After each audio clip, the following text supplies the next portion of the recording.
Hey there, fifth grade. I am going to be showing you how to make this beautiful looking picture. I like to call this a still life. Now, this is the one that we're doing in class here in person, so yours is going to be slightly different because we will not be using paint. So surely you have heard of the man Vincent van Gogh. Vincent van Gogh is a post-impressionist artist. And what I mean by that is he would draw or paint pictures where it looked like it had movement in it, and it also looked like realistic in a way, but it was called abstract art. And the reason why it's not realistic, I know we can tell that that's Vincent van Gogh, but to make it realistic, it needs to look just like a photograph. So if we take a look here, this is one of his famous paintings. It is sunflowers on a table in a vase. And this is a still life painting of one of his. Now, what I mean by still life is it's where you set up things, objects on a table, and you begin to draw or paint them. And I like to think of it as you're drawing things from real life, and those objects are setting still. So that's where you get the still life. So you're going to be needing a pencil, a white piece of paper, some crayons, and markers for this project.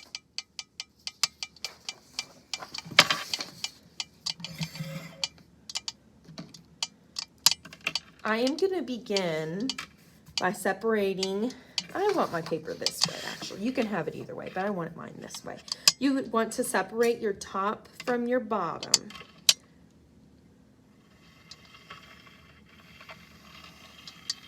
Okay. So this is going to be the table, and this is going to be where the wall would be. So now we're going to go in and start drawing that pumpkin. So I like to draw my pumpkins starting with the middle piece here. And so it's kind of like a long, skinny oval shape. So I'm going to draw this long, skinny oval like that. And then from up here, I'm going to come up, down, mimicking this line in a way where it kind of curves. It connects to the bottom. Do that again. Okay, and I'm going to do that a couple times on the other side as well. I might put one more over here.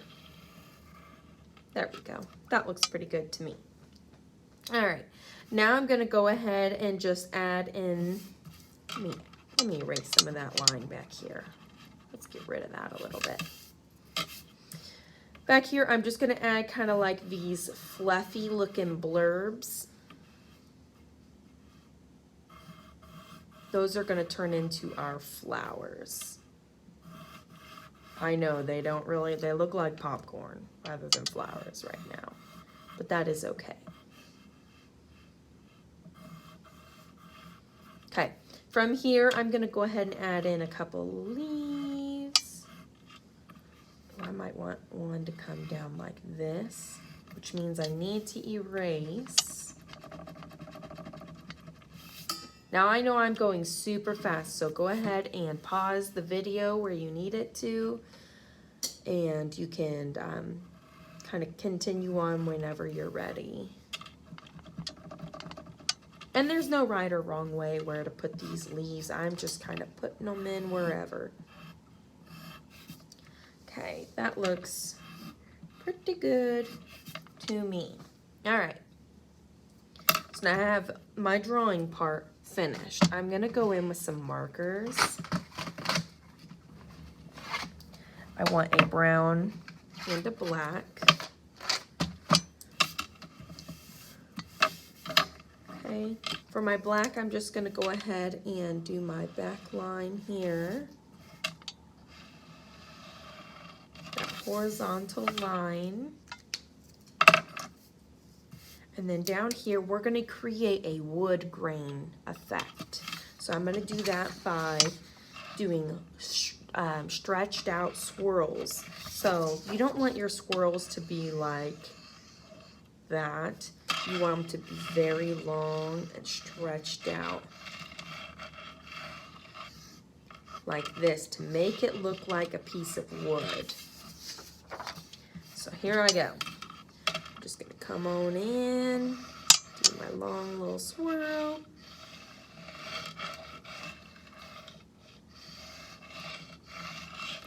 And there's not really a wrong way to do this. I just like my swirls to go side to side so that it has the right feeling of the wood grain. You could do something like this where it kind of loops around it. And this is just for the table. Okay, that looks pretty good. All right.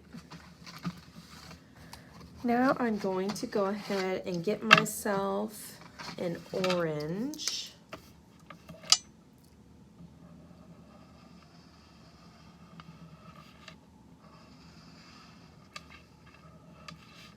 Go ahead and trace this to get ready to color it.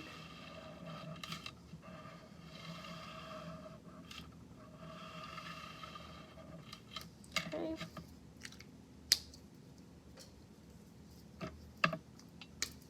I'm going to go ahead and go in with a brown here and right on those lines.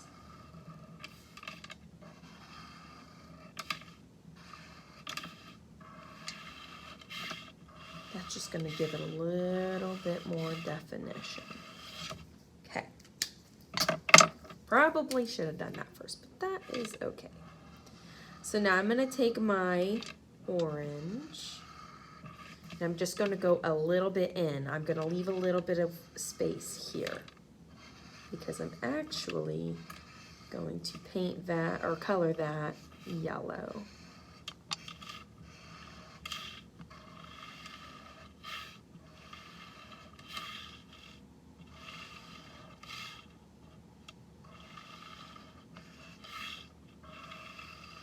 If you don't like this effect, you don't have to color your pumpkin this way. And I'm going to go ahead and grab my yellow and fill that part in. Okie dokie.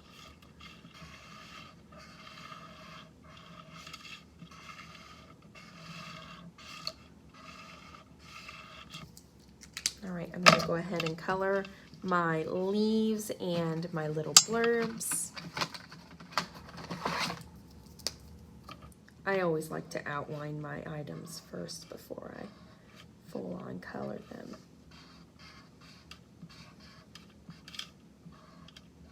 Helps me stay in the lines a little bit better.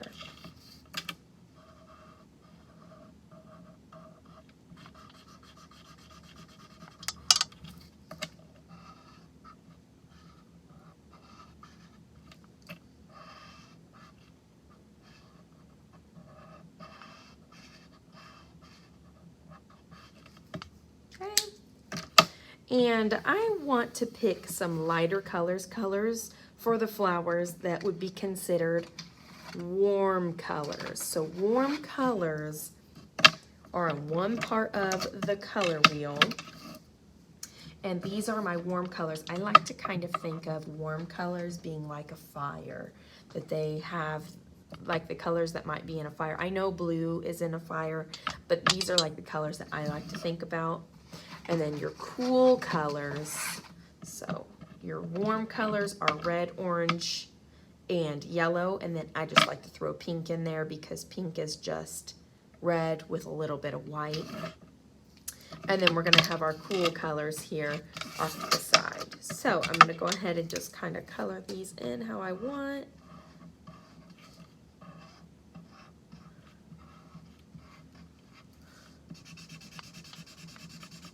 Not quite like a flower yet, but I promise you, this will turn out looking like a flower.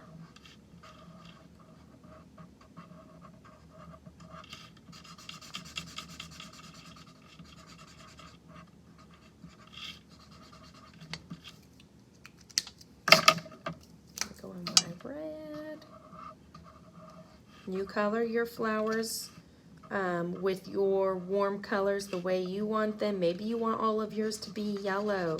Maybe you just want to use yellow and orange.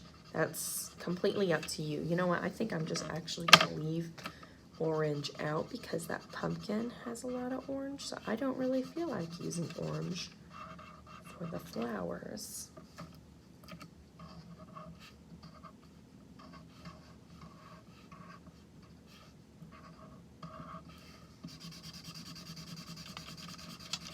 Make sure you're coloring nice and neatly in the lines. I've been doing this for a while so I can color a little bit more quickly. And you want to make sure that you're filling in all of your white spots. Like I left a little bit of a white spot there. I better fill that in. That's colored in nice and full.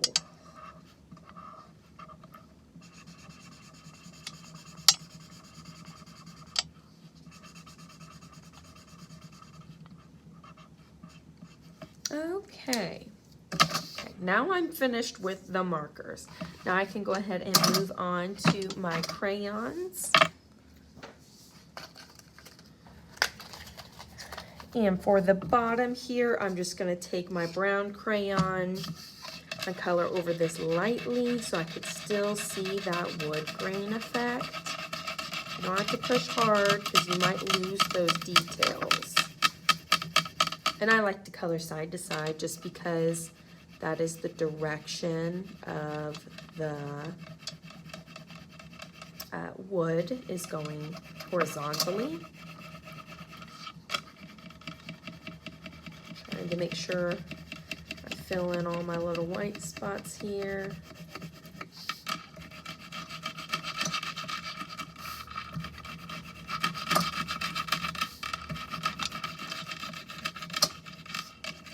If you go one direction, it makes it very neat looking.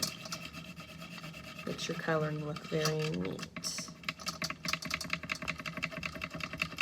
Almost done. There we go. Okay, so now for the background, I'm honestly gonna let you guys color it whatever way you want, like with whatever color. I used brown with a little bit of metallic paint on this, but you guys can do whatever you want. I might just kind of add a little bit of brown. And I'm probably gonna go in, let me see here, with a little black. But if you want yours like to be a purple background or something, do it. I'm all for it. But you still want to fill in all of your areas so that it's not all these white gaps. I'll go back in with my brown to fill those up.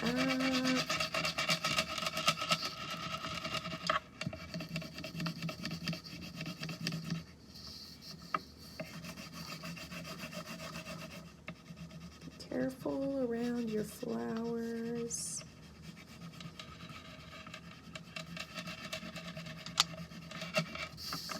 Okay.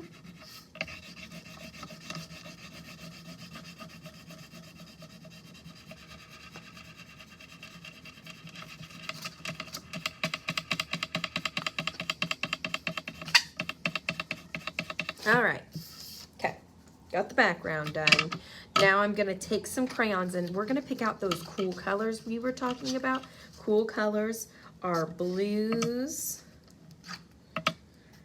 greens, and purples. Okay, so I'm going to take these cool colors. Now, obviously, the green I'm going to want to use on my leaves. And we're just going to take this green, and I like to use the darker one to try and outline my lines to make those kind of pop out, to add those extra details in.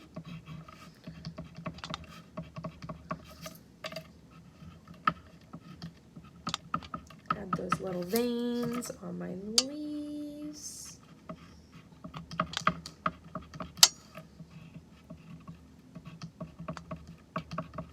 Okay, And then for the flowers, I think I'm going to use a little bit of purple here. Now, this is how I like to do the flowers, actually.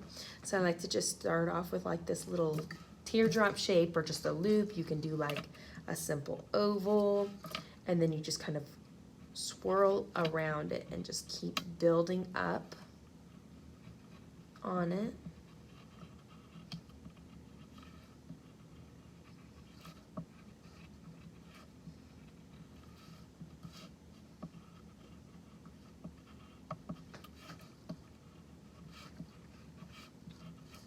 There we go. There's one flower.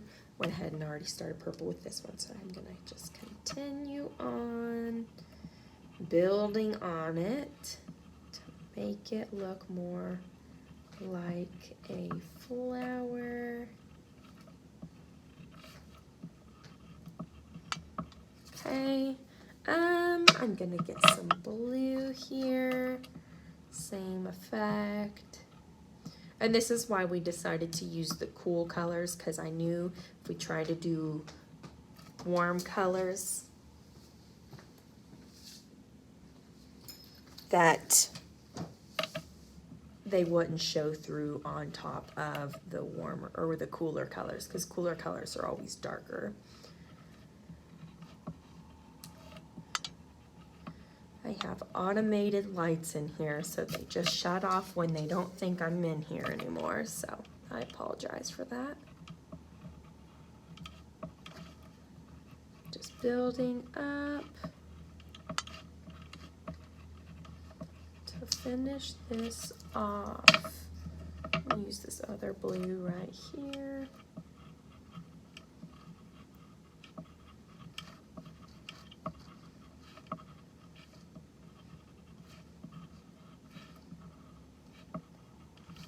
There we go. And I always like to sign my name because artists always sign their names. Okay. And that's about it for this project. So we're just learning about how to create our own still life drawing. So this is our fall still life picture. Happy creating, everybody.